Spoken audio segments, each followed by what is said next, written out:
All right, hi everyone. So I'm here today with Chris Fox to talk a bit about indie publishing, just about kind of the reality and the process of publishing indie books. I've got some questions for you. Do you want to start by kind of just introducing your channel and just your work? I have a channel somewhat adjacent to Shaylin, so if you look at the related section of my channel or hers, we both kind of appear in each other's area.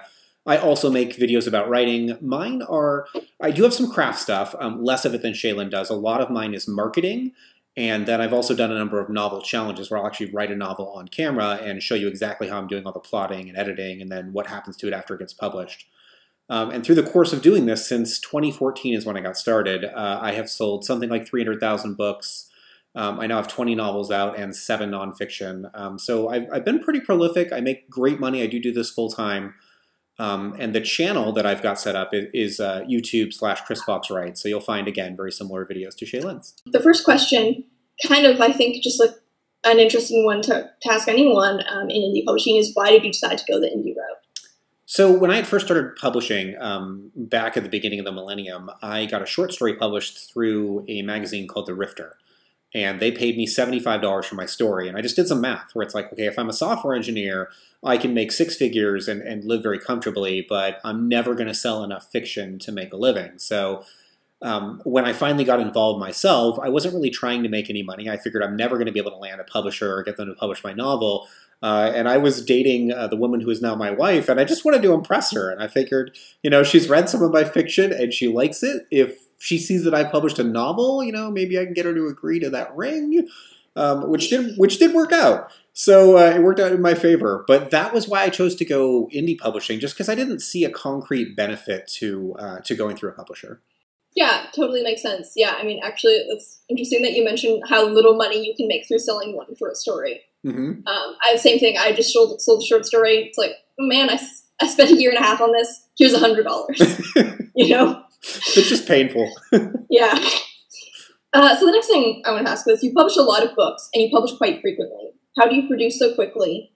Do you think this is a necessity for success in indie publishing, or is it just a benefit of this route? I think it depends whether or not your goal is to do this full time. So if you don't care about doing this full time, then you can publish safely at whatever rate you want to. And that's what I recommend, actually, for most authors. You get a beautiful side hustle going, you make pretty good money, but you're not super stressed all the time. I live under pre-order deadlines. So for example, I have a pre-order that's due on March 24th. I am approximately 60% of the way through the manuscript, and then I have to do a full edit and get it out to beta readers, and today is February 25th. So I have less than a month to do all of that and then get it live on the store. And I've already sold something like 500 pre-orders, and it'll be a lot higher by the time it goes live. So there's no backing out of this, or I get banned for a year on Amazon for pre-orders.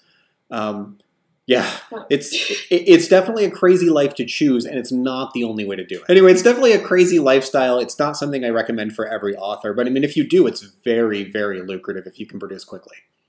Nice. So how many books do you usually publish? This is just a side question. This wasn't one I jotted down, but how many books do you usually publish in a year? Last year I did 4. It was a very slow year for me. The year before that was, I want to say 7, and this year will also be 7. The fact that 4 books in a year is a slow year. That's insanely productive. Wow. So the next thing I was wondering, kind of related to this, is kind of what's your general process for producing a book and doing so quickly? What kind of planning do you do? What kind of editing does the book go through? So it's important to note that my process has changed a lot. The very first book took 4 years, and I went through probably a dozen editing passes. I had a developmental editor who saw it twice and oversaw the rewrites. I had friends and family go through beta reads like several times. And it took a lot, but once you learn your craft and you actually master all the rules of prose and you understand story structure and you've got a solid outline and you know how to write, it just comes together, and it comes together really clean. So these days, all I have to do is the day I finish my self-edit on that book, I turn it over to my wife for editing, and as she's editing it, I send it to beta readers. So they've kind of been trained not to look for typos as much as story problems. Lisa will find the typos. And then when she's done with her work, I do one more pass on it. I make whatever changes I need to the book to fix inaccuracies or maybe fix some story element issues if beta readers found them. And then she does one more pass to catch the last of the typos, and off to the bookstore it goes. Do you kind of just trust that you have like a good intuition for story, or do you usually like plan it out beforehand? It's a mix. So some of my novels have an excessive amount of plotting, where like The Dark Lord Burt, which just went live last week, I had the luxury of plotting for almost a year, and actually all the videos are on my channel for how that was plotted. A lot of the other ones, like they're pretty much done on the fly. So Destroyer, which was the novel that kind of put me on the map, was written and edited in 21 days, and I only had like 4 days to plot it before that started. So that one had very, very little. So it runs the gamut. But I will say that the more plotting and the more time I give it, the better the books are. This was a question that a lot of people wanted to know. What's your #1 piece of advice for a debuting indie author? Your cover. Your cover matters more than anything else in this industry. And when I say your cover, I don't just mean get a good cover, because that's what we're all trying to do anyway, right? You need a cover that looks amazing as a thumbnail, because what a lot of people don't realize is shoppers everywhere in the world these days are doing everything by thumbnails. You're scrolling down lists of thumbnails. You're looking at these tiny little images. And so if you go to my author page and you look at how my books look really tiny, it's very clear that you can see things like dragons in space, or whatever it happens to be about, a werewolf in a pyramid. I make sure these are very clear and very legible. So if you get one thing right on your first book, even if the prose is not amazing, if your cover is genre appropriate and looks good as a thumbnail, you've given yourself a huge leg up on actually having a successful launch. Kind of still on like the publishing side, how do you budget the expenses for self-publishing? This is difficult, and it's something that I recommend that people look at like any other business. So let's say that tomorrow you decided you wanted to start a bakery, or you wanted to start doing mobile IT services for people. In either one of those cases, you'd have startup costs. You'd need a vehicle, you'd need tools, you'd need software, or if you were the baker, you would need a place to bake and flour and whatever your supplies were. Well, as an author, you're going to need money to launch your book, and it's good to know going in it's probably going to cost you $3,000 to $5,000 to launch it. And most of that money is going to go towards the cover and the editing. And then if it's your very first book, you can get away with just a couple of $100s of advertising. And you're probably not going to knock it out of the park unless you get very, very lucky. But you are going to make a small profit, and hopefully that's enough of a profit to keep you rolling until you get the second book out. What kind of platforms or services do you use for your book's production and printing? Like what print-on-demand services do you use? Amazon is amazing, absolutely amazing, and they're super easy because they're linked directly through Kindle KDP, so Kindle Direct Publishing. So I can manage it all from one portal. The downside is that Amazon doesn't do hardcovers, and they have very limited options about what the types of books they can make for you. So some of my books I'll do directly through Amazon, but if I want a hardcover, I have to go through Ingram Spark. And they give you a lot more options. You can make a super nice hardcover version of the book. It's pretty incredible. One other advantage of Ingram Spark, Amazon, the book world is justifiably terrified of Amazon because they're eating everything. So Ingram Spark, you're much more likely to be able to get into libraries and bookstores if you're going through them than if you're going directly through Amazon. So in terms of marketing, what kind of self-promotion or marketing do you find most effective?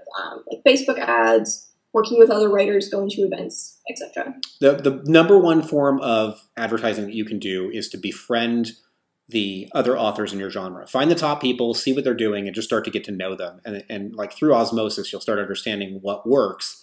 And if you're very, very lucky, you may find that one of those author mentors is willing to email their list and say, hey, 25,000 people, my friend just put out this book, you should go buy it. And if you do that, Amazon rewards success with success. If they see you selling a bunch of copies, they'll start advertising your book to other people. So, if you can get even one author to promote it, that can be enough. And of course, it's free.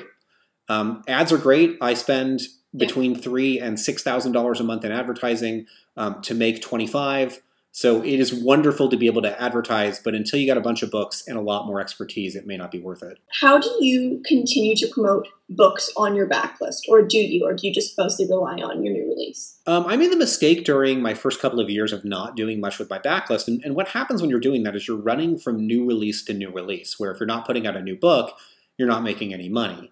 Once I realized that advertising my backlist was the smartest way to make money, now I spend most of my time doing that, and that's why I was able to get away with only publishing 4 books last year. I've got a bunch of ads going now. I'm constantly pushing one part of my backlist. So maybe, this month I'll do the Void Wraith Saga, and then 2 months from now I'll do my Deathless Saga, and I'll sort of rotate through them.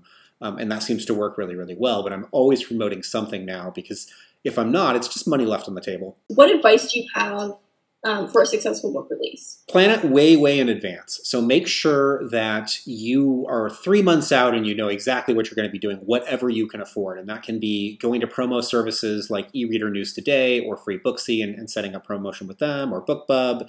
It can be lining up newsletter swaps with authors.